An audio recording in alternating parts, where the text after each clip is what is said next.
Today's Thursday, May 9th meeting of the Missoula Board of County Commissioners. Please stand and join me in the Pledge of Allegiance. Pledge allegiance to the flag of the United States of America and to the republic for which it stands, one nation, under God, indivisible, with liberty and justice for all. Today's event takes place in the Aboriginal territories of the Salish and Kalispel people. We have a couple of public announcements today, beginning with closed captioning and just meeting logistics. Cheryl.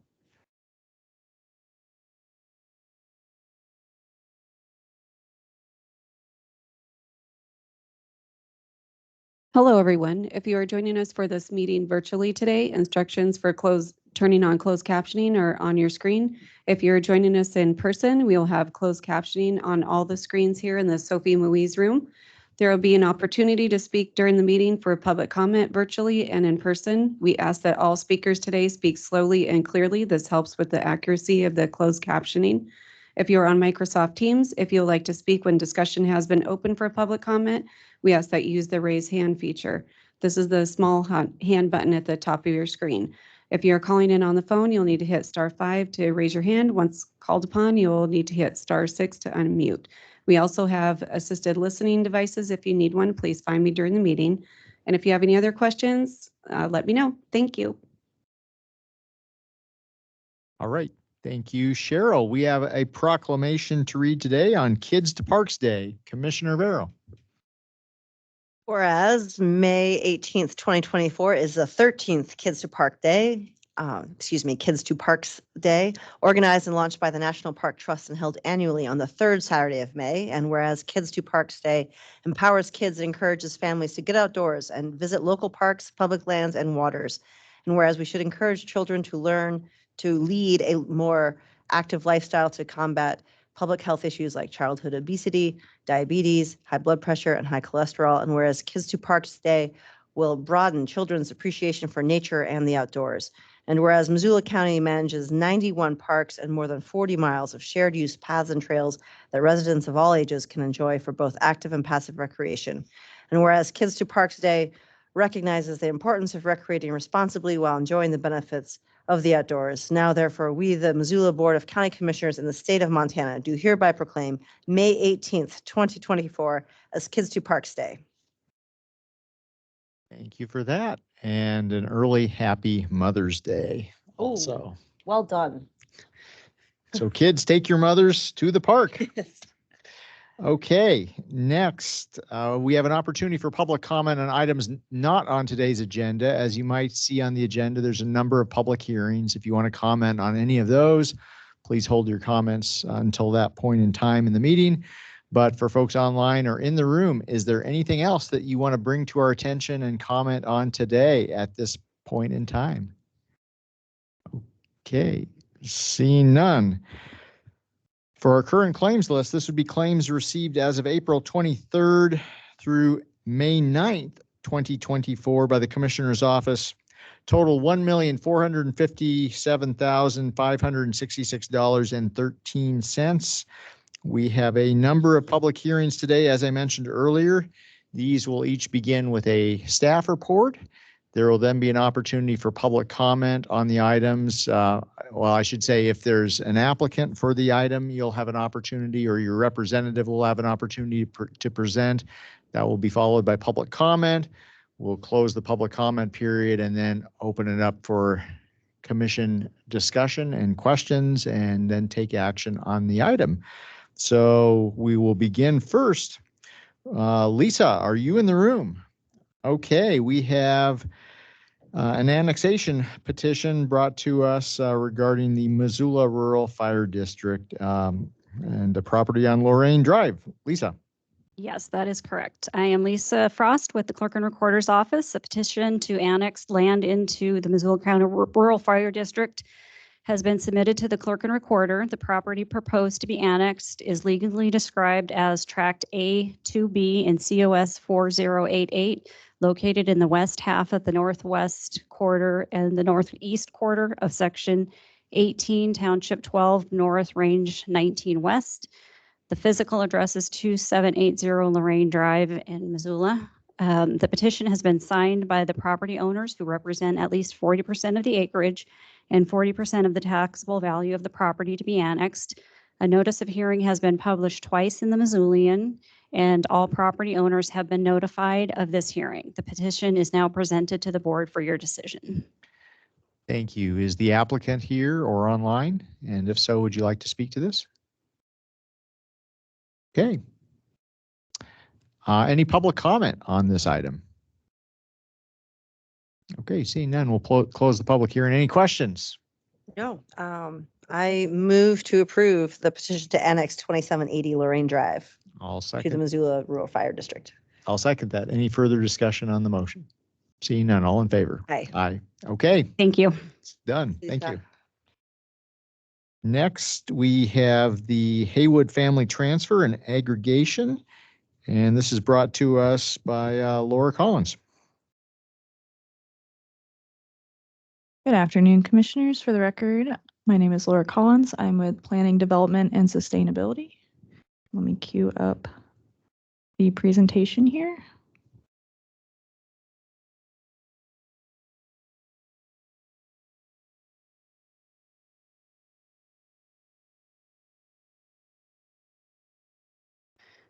So today I'm presenting the Haywood Family Transfer and Aggregation. This request is brought forward by David and Jennifer Haywood and with Representative Toby Dumont with PCI. The proposed family transfer and aggregation is located on Sleeman Creek Road, just about 1.5 miles west of Travelers Rest State Park, right off of Highway 12. This is the existing conditions of the tract at 11895 Sleeman Creek. The Haywood family is proposing to create and transfer one new 1.5 acre tract to gift to their daughter, Alyssa. They will retain the 18.5 acre tract and will continue to reside there. They're additionally requesting an aggregation of 2 tracts identified by the Clerk and Recorder's Office on Certificate of Survey 4155.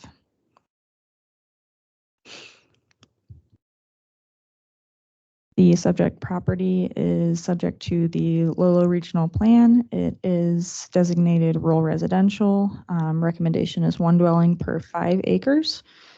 There's also some open resource land designation outside of the proposed transfer area on the property.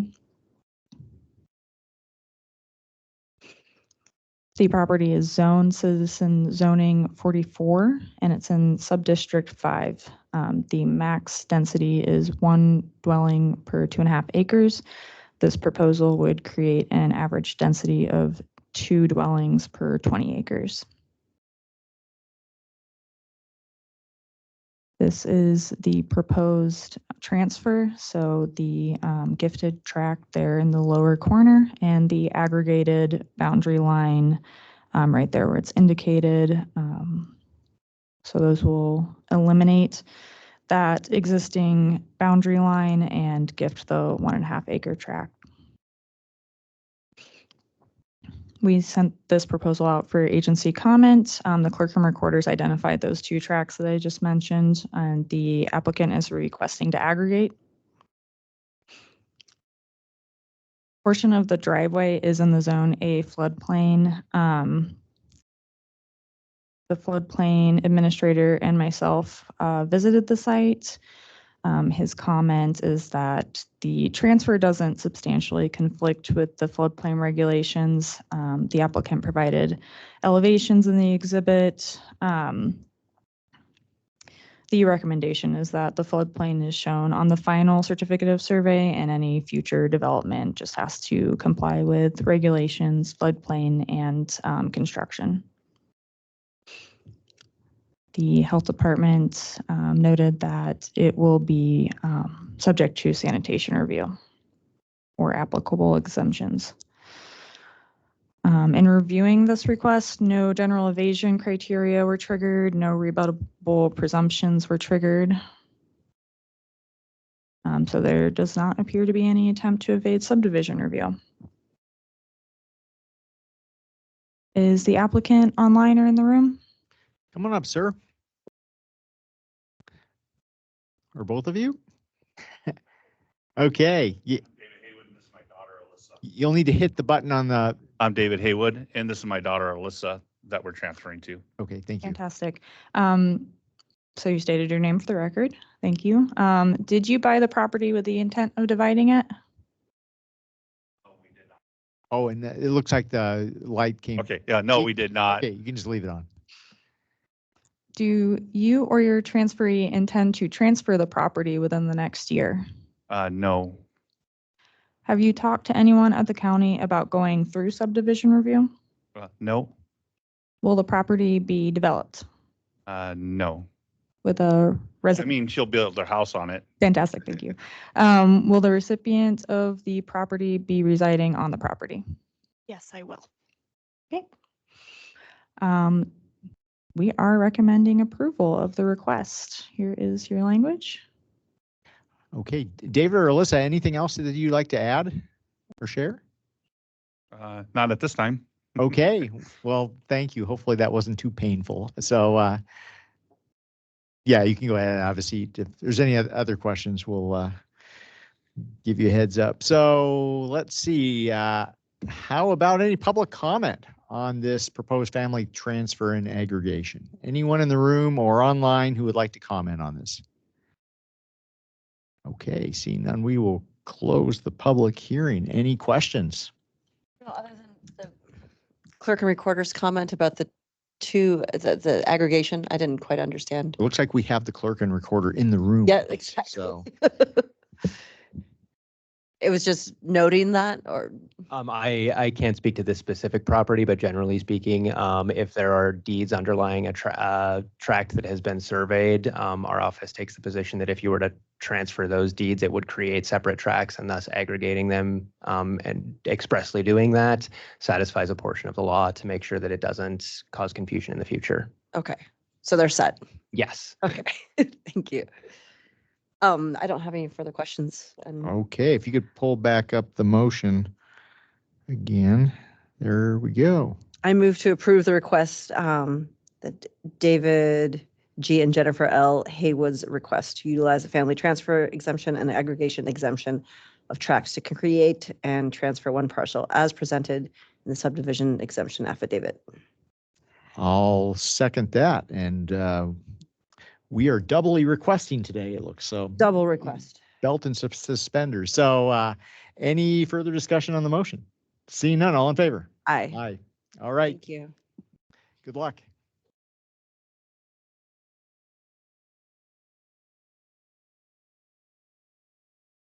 Our third public hearing is on a request that the Board of County Commissioners approve a petition to abandon an unnamed petition road between Waldo Road and I-90. How intriguing.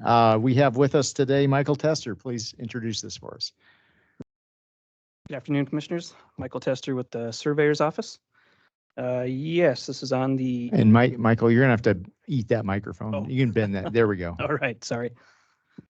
Yes, so first off, I'd like to start with the road investigation report on the 1887 unnamed petition road in Missoula, Montana, located on the north-south section lines common to section 16, 17, 20, and 21 in Township 14 North, Range 20 West, Principal Meridian, Montana, between Waldo Road and I-90.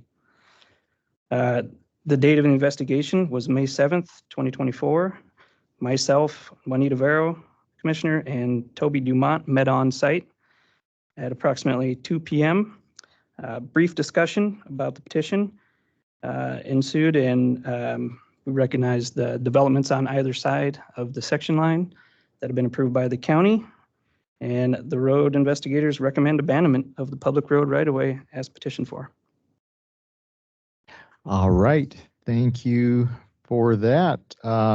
Do we have any petitioners either in the room or online? Come on up, sir, if you want to speak.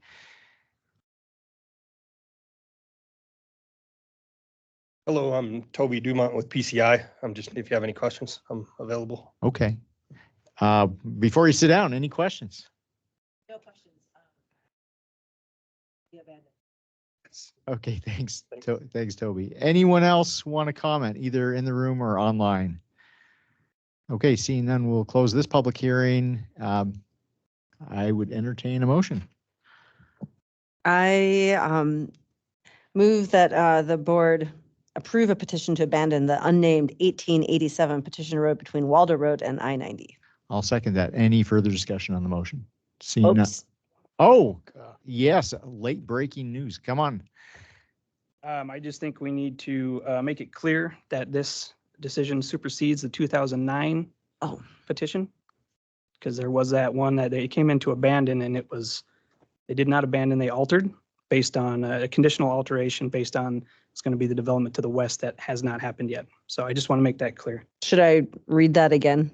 Sure, why don't you? Okay, so I move that the board approve a petition to abandon the unnamed 1887 Petition Road between Waldo Road and I-90. And this petition supersedes what's the date? The 2009 petition. Okay, I will second that. Any further discussion? Seeing none, all in favor? Aye. Aye. Okay. The unnamed road petition is dealt with. All right, thank you. So next we have a cluster of items that are all related, and it begins with a policy proposal. This is policy related to tax exemption for manufacturing equipment. And I'll turn it over to our clerk and recorder, Tyler Grenant, to introduce this. Thank you, Commissioner Strohmeyer. So for the record, I am Tyler Grenant, the Missoula County Clerk and Treasurer. I have the privilege, I suppose, of introducing the Missoula County policy regarding tax abatement for manufacturing machinery, fixtures, and equipment. This is a policy necessitated by the passage during the 2023 legislative session of Senate Bill 530. Senate Bill 530 gave a guaranteed tax exemption of 80% of the value of new manufacturing machinery, fixtures, and equipment. It was designed primarily to attract new manufacturing businesses to Montana or to encourage existing businesses to expand. The exemption initially started off under Senate Bill 530, and I believe this was part of Governor Gianforte's business equipment tax reduction efforts. Initially started off at 100% of the value of that new manufacturing machinery, fixtures, and equipment. At the urging of the Montana Association of Counties, it was lowered to 80%, and counties were then given the authority to grant up to 100% tax abatement in 10% increments. So essentially you can grant an abatement at 80%, 90%, or 100%. The legislature, in adopting it, was clear that it was trying to strike a balance between predictability, which was the 100% initial percentage, and maintaining service levels, which was at the urging of MACO, reducing it to 80%. So your function essentially when evaluating these is to decide, first off, whether the granting of the abatement will affect service levels, and two, whether the granting of the abatement will to maybe characterize or mischaracterize, depending on your perception, the legislature's intent would so increase growth in Missoula County if you were to grant the abatement at 100% that it would cover the additional services required of that. So basically that if you would be encouraging manufacturing growth if you granted it at a greater than 80%. The intent of this policy is to strike that balance as best we can, with a recognition that for the most part, this has a pretty detrimental impact on Missoula County's tax base. So the policy has a purpose provision there, which you can see on your screen. And then I will get kind of to the heart of the policy, which is this nice little grid. So Commissioner Strohmeyer had requested that I give a bit of a primer on tax, and I think we all have a sense on that, but I'll do it to repeat. So, income taxes and property taxes are substantially different animals, but a lot of times folks tend to think of property taxes in the same way they think of income taxes. For the purposes of this discussion, I would sort of compare them to a balloon being income taxes, where as you let air out of the balloon, so say you cut the tax rate for corporate income taxes, air comes out of the balloon and the balloon shrinks. And so what government has to spend shrinks. If you increase tax levels or increase growth, more air goes into the balloon gets bigger, there's more to spend. Property taxes are substantially different, primarily because they are meant to fund essential services such as fire, police, roads, schools, things like that, things that can't really withstand the fluctuations of a market or, in this case, a shrinking balloon. So they have a pretty determined amount, so that they're more like a pie. And the size of that pie is set. In Montana, the size of that pie, all else being equal, can grow at half the average rate of inflation for the last 3 years. And then you add on new growth. And new growth is ultimately where most local governments make up the difference between half the rate of inflation and actual inflation, because that is what provides us with our additional tax revenue to fund. Naturally, services don't go up at half the rate of inflation. They also follow inflation and go up at the rate of inflation. So this policy is really designed to recognize that, and I'll get into a little bit of the details of how this affects that new growth piece in a bit. One thing that I do want to point out is that primarily, at least, the legislature seemed to be trying to promote growth in the oil and gas industry, as well as sand, gravel, concrete, and asphalt production. Those were the primary proponents of this legislation. The biggest impact would be in Yellowstone County, is what they were discussing in additional equipment for refineries. The fiscal note for Senate Bill 530 indicated that this would create an additional 0.2% property tax on all other classes of property. And that's because, like that pie being the same size, anytime you reduce the size or the slice that one piece is paying, that necessarily increases the amount that other slices or pieces of that pie are paying. And so the legislature on a statewide basis determined that that would be an increase of 0.2% of property taxes. That is probably higher in Missoula County than it would be in other counties. So that's just an average statewide. This only affects, at least according to the current interpretation by the Department of Revenue, this bill only affects manufacturing equipment, machinery, and fixtures that produce a tangible piece of property. So certainly concrete, oil, gas, things like that are things you can hold in your hand. What it would not include, according to current interpretations of this bill, is things like solar or wind farms or Bitcoin mining operations, for instance, because those all produce intangible things. And so those would not be, according to the current interpretation, which could well be challenged, those would not be eligible for these tax abatements at all.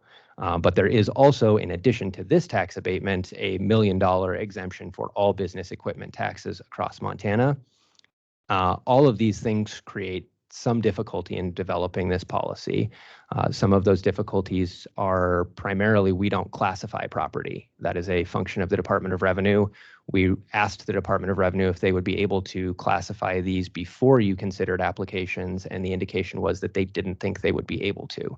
So this policy recognizes that you won't have that information at the time that you're making a decision, and conditions your decision on the Department of Revenue determining that it is eligible or qualifying Class 8 property. Additionally, there is that $1 million exemption that applies to all their other property, and they may have property across different jurisdictions. And so we don't know how the interplay of that exemption amount, plus if they have any additional business equipment going in other jurisdictions across the state, we won't have that information at the time you're making this decision. And so again, that's going to be subject to the Montana Department of Revenue making that determination after you've already made the percentage determination.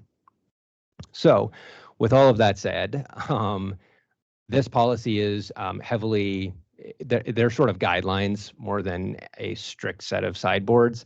But the idea behind this is that this directly affects, by definition, this is all new growth, because it is new machinery, fixtures, equipment. And so when you take away the new growth, that is something that carries forward year after year, new growth.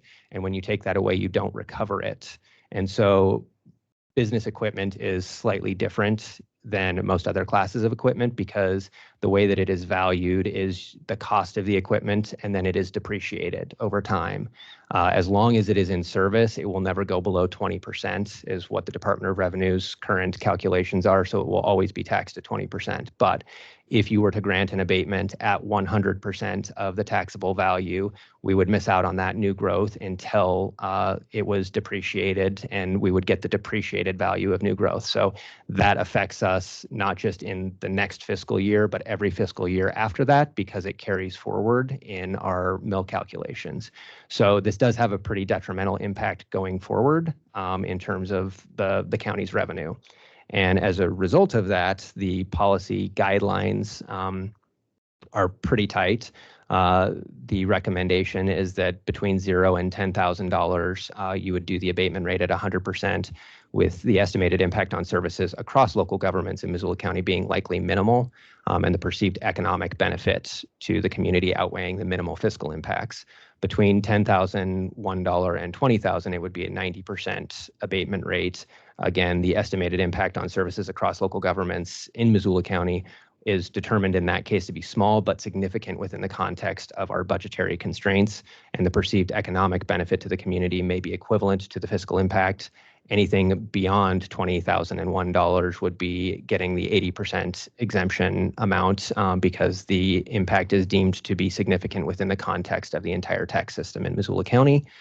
All of that being said, this policy is not meant to deprive you of your discretion in granting a greater amount than that. If there is, for instance, some kind of new technology that is looking to come into Missoula County, you would retain the authority to grant that abatement at a higher percentage in order to attract that industry into Missoula on the premise that it would grow, provide economic growth in other areas or classes of property that it would pay for the services that it is otherwise, we are otherwise losing out on by not having that taxable value.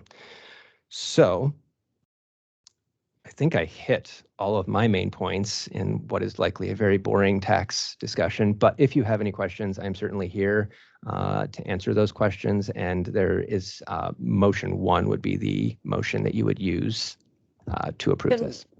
I was struggling with a sentence and maybe I'm just misreading it. On the third paragraph of the very first page, something about other states. Okay. The last sentence of the third paragraph begins with according to one study. Yes. So this is largely a reflection of a lot of times what you'll hear, especially in the legislature, is that Montana has a relatively low property tax rate. We rank 17th in the nation in terms of the percentage of value that is taxed. So in other words, we are the 17th best in the nation when it comes to property taxes as a percentage of value of the property. This is an acknowledgement that while that may be true, we also rank 37th in the nation in terms of the percentage or the amount of taxes that you pay as a percentage of your income. So in other words, when you look at the income that Montanans have, we rank pretty poorly about our property taxes. And so this is just an acknowledgement of that. Thank you. I had to read it like 4 times and now I finally Little confusing. got it. Thanks. Is there any public comment on this proposed policy? Or anyone online or in the room who would like to make public comment? Okay, one additional question for you, Tyler. So could you hit again the $1 million threshold as far as equipment tax goes and how that plays into this? Because it sounds like we're making a decision that ultimately is the outcome of which will be predicated on a decision that DOR makes. That is correct. So there's and again, this is the way that DOR currently reads the law. That could also change, but there is a $1 million exemption for business equipment tax period. And so if you had no business equipment and you came and applied to this body for $900,000 worth of equipment exemption, it actually wouldn't matter what you guys did because that would be under the threshold of the $1 million. But that is $1 million for that entity statewide. And so they may have property in various jurisdictions. They may have $500,000 in 3 different jurisdictions. Well, they would only get that $1 million exemption for all of that property. So that's 1.5 million, but they only get $1 million of that. They prorate that exemption based on the amount of property located in that jurisdiction. And then this abatement is on top of that exemption amount, but we won't know that until after you've made this decision because the statute requires you to make it within a certain time frame. So we don't know at this point definitively whether what we are granting the abatement to is in excess of the $1 million or not. That is correct. And we did have a direct discussion with the Department of Revenue asking them for that information, but they indicated they didn't think they'd be able to do it prior to these hearings. And we essentially what I said is maybe we could condition it upon whatever you determine after the fact. And they said that's what Yellowstone County is doing. So this is essentially the Yellowstone County model as well. Okay, thank you. Any other questions or public comment? Okay, what do you think as far as a motion? Oh, there's a, in the audience. Oh, yeah, sorry, I missed you. There's so many people in the audience. I didn't notice you wanting to say anything. Come on up, and we're focused on just the policy right now, not the individual applications for businesses. So if you, yeah, okay. If anyone's wanting to talk specifically about Diversified Plastics, UFP Bonner, or BC Concrete, that is yet to come. This is just the policy. Okay, how about a motion? Okay, I move to approve and adopt the Missoula County policy regarding tax abatement for manufacturing machinery, fixtures, and equipment. Okay, I'll second that. Any further discussion on the motion? Seeing none. All in favor? Aye. Now we get into the nitty gritty. So Tyler, would you like to introduce Diversified Plastics application? Yes, if it will load. It's slowly loading. So this is Diversified Plastics application. There we go. This is for some manufacturing. To be totally blunt, I gave you most of the information beforehand. So really the only relevant things for you to look at are this is Diversified Plastics, and you can certainly ask the applicant what this machinery or fixture equipment does to determine the economic impact to Missoula County. That's not a necessary part of the application itself, so we don't necessarily have that information. In terms of the value, these are the amounts that were submitted with the application. So as you can see, each of the pieces of equipment is listed separately there. And that is essentially my report, with the exception that that we would recommend this based on the policy that we just that you just adopted to be approved at the 80% abatement rate. Okay, thank you, Tyler. Is there anyone from Diversified Plastics who would like to speak to this? Come on up. And please state your name for the record. Turn your mic on. Thank you. Hi, I'm Jasmine Rusnell. I'm the administrator, manager at Diversified Plastics. So I met with Amanda, gave her a tour of our facility, and she was like, you should apply. Great. But we're a custom manufacturer. Our only location is here in Missoula. We're a second family-owned company working on the third generation. All of our products they're custom, but they're industrial. So for water treatment, agriculture, food processing, lumber, mill, mining.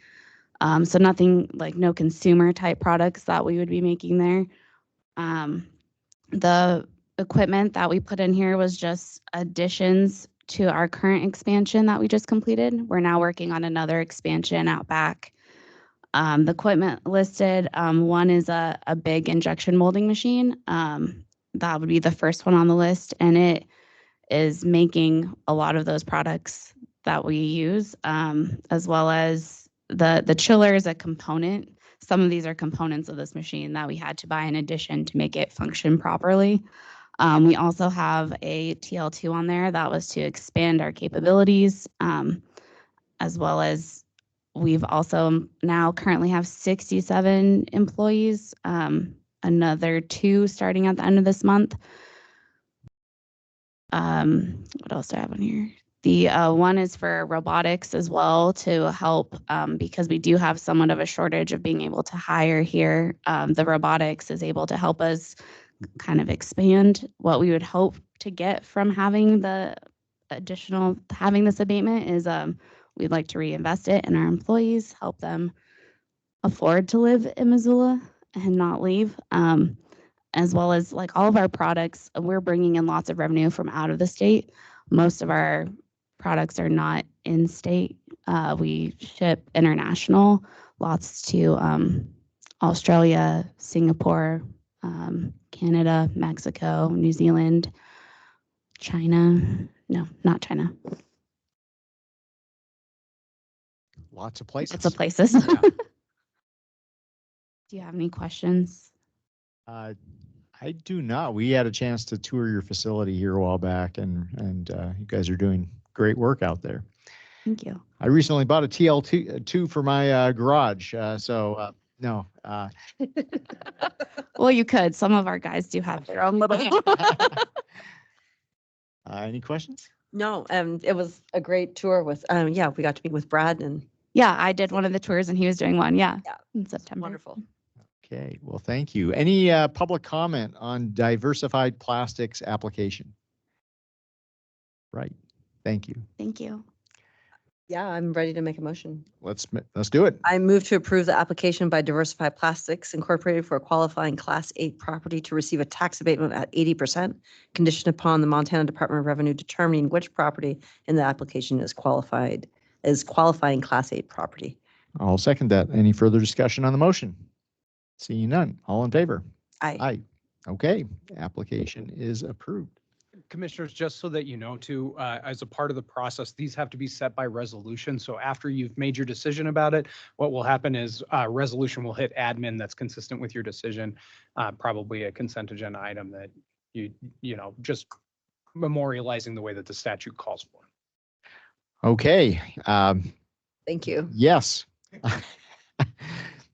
More to come, but I think it will probably be approved in that resolution. So our third motion and third item to come before us on this topic is an application from UFP Bonner. So again, these are relatively simple. This is UFP Bonner LLC out at the old Bonner mill site. And they, again, applied for manufacturing equipment. Let's see, this is hopefully going to load. They have quite a bit that they are applying for. You can see their list of equipment as part of their upgrade to their facilities. This is all of the stuff that they're applying for, and then here are the values for that. So pretty significant, as you can see, well exceeding the $20,000 that the policy would envision. So again, this would be a recommended approval at 80% tax abatement, which is, again, the default that the legislature set. Okay, anyone from UFP want to speak to this? Anyone online from UFP? Okay, any public comment on UFP's application? All right.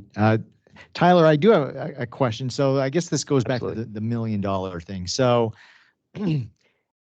yeah, if hypothetically you have a whole laundry list here that clearly exceeds $20,000, but what if after the determination from Department of Revenue, it barely cracks the $1 million amount, and so we're basically making approving something at the 80% level because in aggregate it exceeds $20,000, but ultimately it might be within that sub $20,000 range in excess of $1 million. That is correct. Basically, we won't have that information in time. The statutes, if you don't approve, the statute requires that they apply by a certain date, and then you have to make a decision within 120 days of their application. And we won't have that information prior to you guys making this decision. And as a result of that, we don't have a way to control for that right now. I don't know that this process was particularly well thought out, but maybe that's just my judgment. But yeah, that is a distinct possibility. Okay, thanks. I have never heard of a process that's not been particularly well thought out. So I'm glad I'm sitting down when I heard that. So any questions? I will move to approve the application by UFP Bonner LLC for qualifying Class 8 property to receive a tax abatement at 80% conditioned upon the Montana Department of Revenue determining which property in the application is qualifying Class 8 property. I'll second that. Any further discussion on the motion? Seeing none. All in favor? Aye. Aye. Okay. And finally, last but not least, we have an application from BC Concrete. Tyler. Thank you. I am actually quite hopeful that you might be with BC Concrete. Okay. BC Concrete. This is up. Yeah, no, and this is particularly helpful because BC Concrete obviously is applying, but this particular application contains a number of things that I don't think will qualify as Class 8, largely because they are they're the labor to install, which generally wouldn't be taxed. And so I would be super excited to hear an explanation of exactly what you're applying for in terms of the equipment and also the cost of that, because what I have here is mostly this the loan amount, which is $618,000, and would then, as a result, be falling in that over $20,000 mark to recommend an 80%. So thank you. Yeah. All right. Yeah, if you'd state your name, please. Yeah, I'm Adam Bauer with BC Concrete, otherwise known as Missoula Concrete Construction. And this is for the mixer and the building that we put in so we can increase the amount of products that we produce by 4 times. And the loan that we got was from a local bank to help us get this thing going, but the cost of the machinery and the building itself far exceeds that, which I believe was listed in that application. So it would be for the building and the actual mixer system that we purchased that we're asking for this tax abatement for. Tyler, do you have any other questions as far as needing to tease out the labor piece? I mean, this is going to be asking some real technical questions that I don't know you're going to have the answers to. Class 8 is generally going to be just the equipment, fixtures, and the manufacturing equipment, machinery, and fixtures. The building itself would generally be real estate and not necessarily includable. Do you have a sense of what I can't even honestly, because this isn't something we do, so I can't give you an exact definition of what it is, but do you have a sense of what the actual equipment itself would be or the fixtures? Yes, the actual fixtures and equipment for this project was just under $1 million. Okay, I think we're safe. Yep. Okay. Yes. Any questions? All right. Is there any public comment on this application from BC Concrete, otherwise known as Missoula Concrete? Okay. Anyone online? Okay. How about a motion? I move to approve the application by BC Concrete for qualifying or we call it Missoula Concrete, what? BC Concrete, Missoula Concrete for qualifying Class 8 property to receive a tax abatement at 80% conditioned upon the Montana Department of Revenue determining which property in the application is qualifying Class 8 property. I'll second that. Any further discussion? Seeing none. All in favor? Aye. Thank you, Adam. And thank you all. Anything else to come before the commission today? If not, we will be adjourned. Thank you, everyone. Thank you.